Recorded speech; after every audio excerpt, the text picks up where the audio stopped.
Bismillahirrahmanirrahim. Assalamualaikum warahmatullahi wabarakatuh. Alhamdulillah para penonton TV Al-Hijrah, anda bersama dengan saya Amy Sophie Ahmad dalam Waalaikumsalam. Saban minggu kita bertemu pada hari Jumaat, Sabtu dan Ahad jam 11 malam, dan insya-Allah minggu ini kita bertemu lagi sebelum kita menutup mata, sebelum kita masuk beradu, nak dapatlah sekiranya kita kenang-kenangkan apakah yang kita lakukan pada hari ini. Semoga kita dapat muhasabah diri untuk kita jadikan esok adalah lebih baik daripada hari ini, insya-Allah. Dan itulah sebenarnya dalam program Waalaikumsalam cuba bawakan. Dan malam ini kita nak cerita berkenaan disayangi penduduk langit dan bumi. Para penonton, kita nak orang sayang kita bukan takat kat dunia, tapi kalau boleh sayang tu juga disayangi oleh penduduk di langit. Tapi bagaimana? Ini akan kita bincangkan bersama dengan Al-Fadhil Ustaz Muhammad Azli Abdullah Al-Hafiz, pengerusi Musalla Ar-Rawdah. Assalamualaikum Ustaz. Assalamualaikum warahmatullahi. Terima kasih datang pagi, datang malam, datang insya-Allah. Datang orang panggil kita datang. Itu dia insya-Allah Ustaz. Ustaz, dalam dunia ni kadang-kadang kan kita selalu ambil kira apa yang orang suka kat kita, apa yang dia suka kat kita, apa yang dia tak suka. Dan kita ni sibuk sangat memikir apa yang orang suka. Tak payahlah, nanti dia tak suka. Sampai sesak nafas rasa sesak. Dan kadang-kadang yang menjadi masalah kita mengenepikan redha Allah. Kita ketepikan sebenarnya Allah yang tak suka, tapi kita tak apalah, orang tu suka gitu, kita buat gitulah. Jadi macam mana nak buat ni untuk kita rasa nak disayangi sehingga mengenepikan redha Allah? Bismillahirrahmanirrahim. Assalamualaikum warahmatullahi taala wabarakatuh. Alhamdulillah wassalatu wassalamu ala Rasulillah wa ala alihi wa sahbihi wa man tabi'ahu wa nasarahu wa man wala. Terima kasih Amy. Benarlah kita ni kadang-kadang terlalu memikirkan apa orang fikir pada kita. Kita tak fikir apa yang Allah pandang pada kita. Bila kita sibuk dengan apa pandangan orang, apa fikiran orang pada kita, maka kita sibuk dengan kerja-kerja dunia.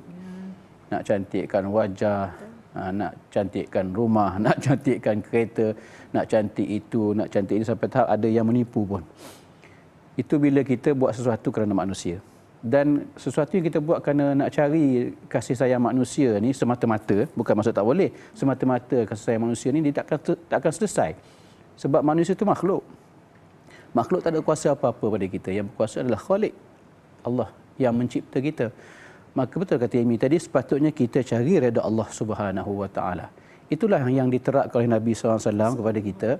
Jangan kita sibuk mencari apa pandangan manusia.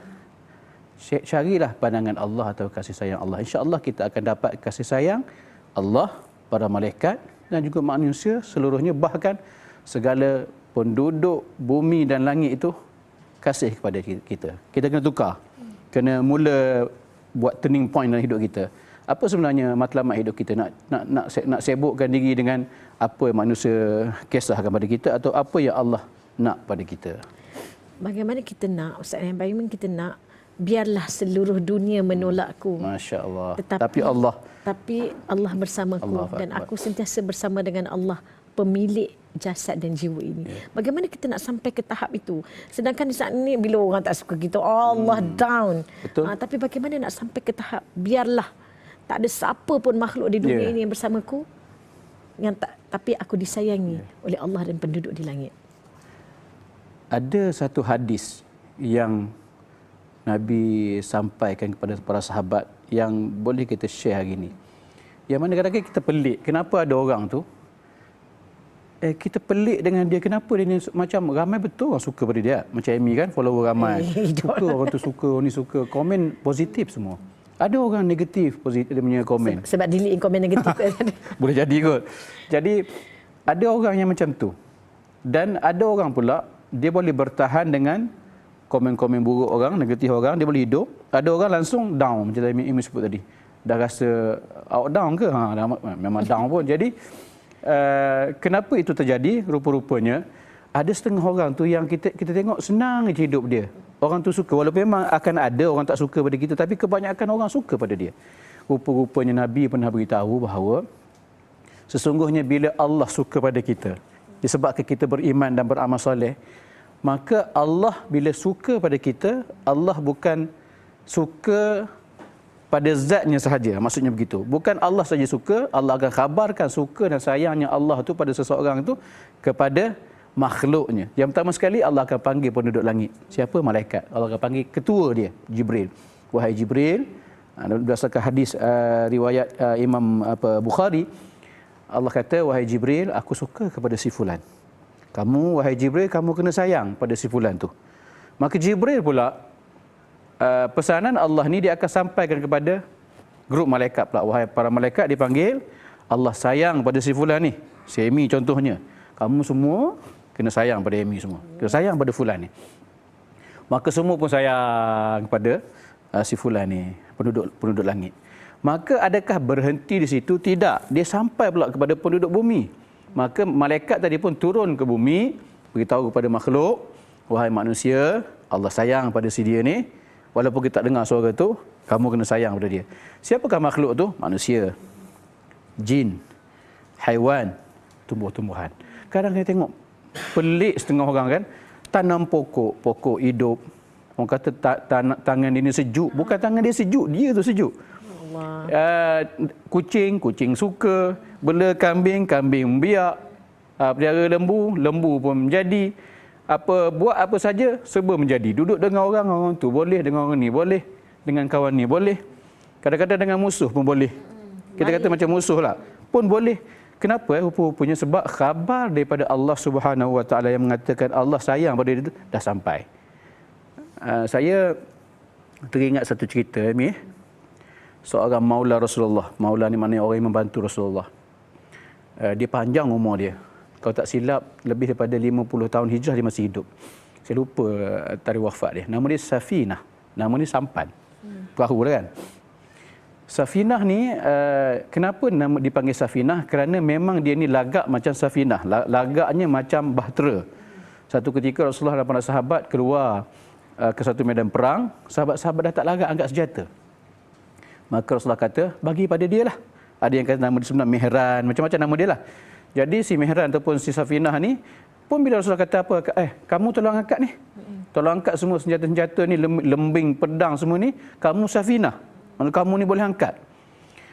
Jadi Safinah ni pun, bila dah Rasulullah sebut dia Safinah, maka dia pun angkat. Dia ni bagaikan bahtera yang boleh mengangkat segala benda. Dia pun angkat memang dengan mudah. Yang orang lain tak lagak nak angkat, dia angkat semua. Dan disebut dalam riwayat bahawa Safinah ni tak pernah rasa penat bila dia buat kerja sebab doa Nabi tadi. Sebab Nabi panggil dia Safinah. Dan bila selepas Rasulullah wafat, orang tanya, wahai Safinah, nama kamu sebenar apa Safinah? Nama aku, jangan tanya, dia kata. Aku tak nak beritahu sebab Rasulullah panggil aku Safinah. Panggil aku Safinah.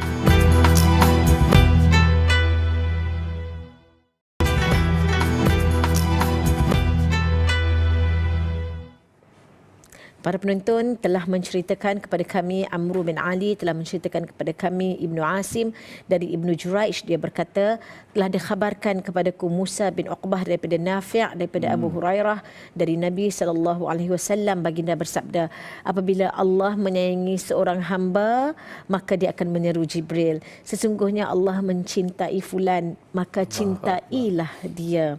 Maka Jibril pun mencintai orang tersebut. Lalu Jibril menyeru kepada penghuni langit, sesungguhnya Allah mencintai fulan, maka cintailah fulan. Maka penduduk langit pun mencintai orang itu hingga akhirnya ditetapkan bagi fulan untuk diterima di bumi. Hadis riwayat Al-Bukhari. Inilah hadis yang Ustaz nyatakan tadi. Dan kalau boleh kita nak begitulah, kita nak Allah cinta kita, Allah menyeru untuk semua orang cinta kepada kita.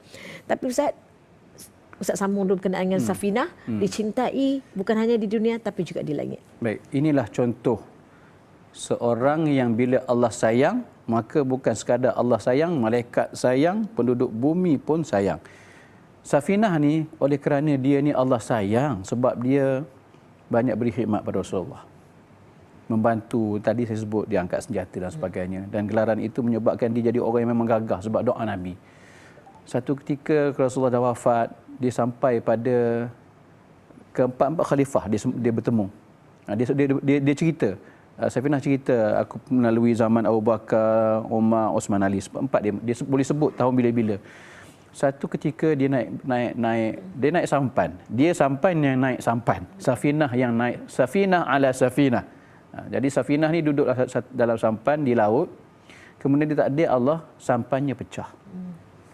Lalu dia bergayut pada satu papan kecil yang pecah daripada sampan tu sehinggalah ke tepi atau ke gigi air. Kemudian rupa-rupa di gigi air bila nak naik ada seekor singa. Singa, Lion King duduk tunggu.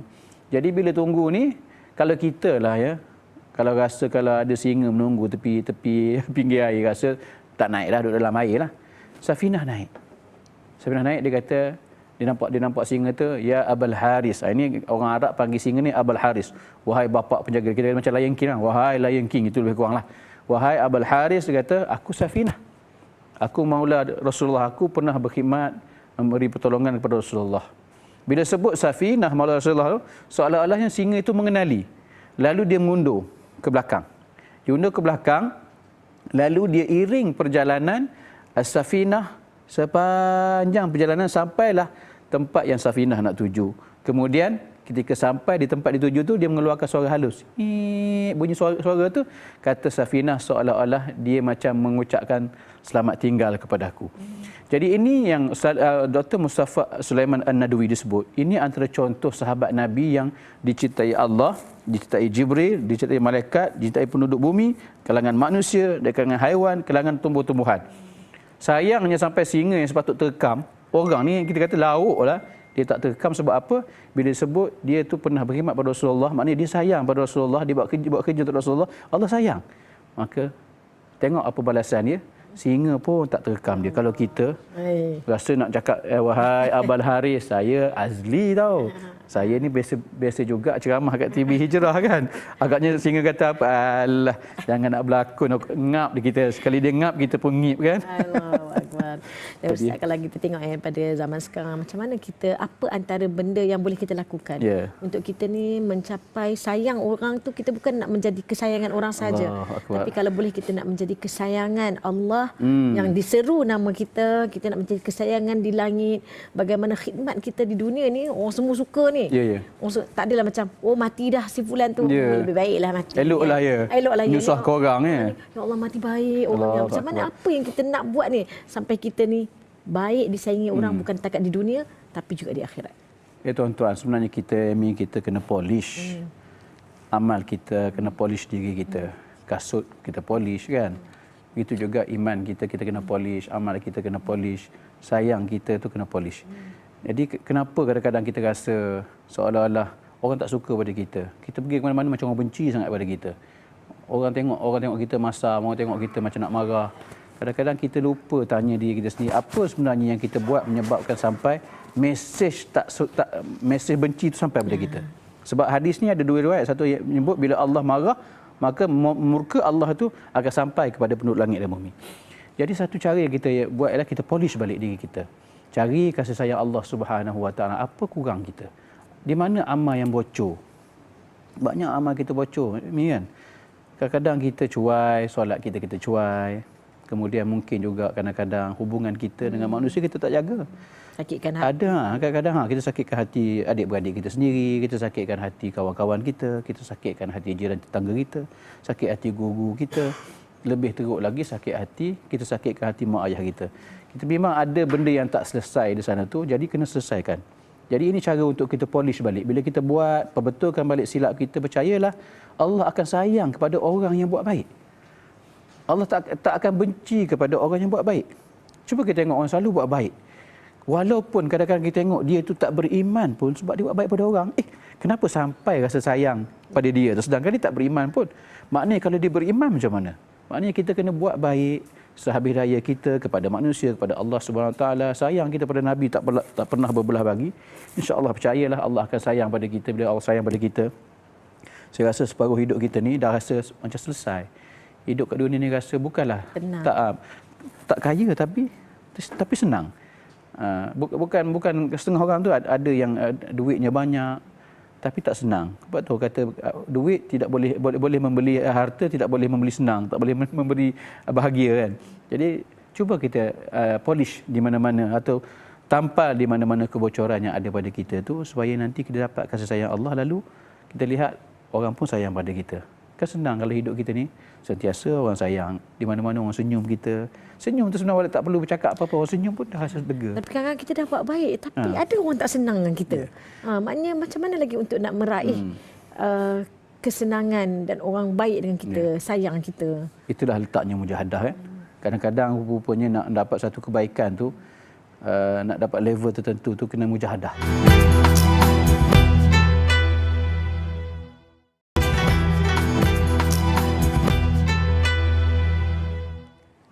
Para penonton, sebenarnya bila kita melakukan kesalahan, antara step yang pertama ialah kita bersyukur bila Allah berikan kita rasa bersalah. Ya Allah, salah apa yang aku cakap tadi. Ya Allah, barangkali kata-kata aku tadi ada mengguris perasaannya. Tetapi alangkah lebih baik kita insaf dan bertaubat minta maaf. Tetapi yang menjadi masalah sekarang pada hari ini ialah, oh dia sakit hati, biarlah lantaklah dia. Ada kau kisah Ikut mu lah nak terasa kan. Jadi dia tak tarik balik. Dia tak mencari balik kasih sayang. Dia nak terasa ikut mu lah. Betul lah, ada orang macam tu memang dia tak kisah, ada kau kisah. Orang nak baik mana mau dia kata dah. Sebenarnya kita kena ingat, kan dalam Quran sebut duribat alaihimuz zillatu aina ma thuqifu illa bihablim minallah wa hablim minan nas.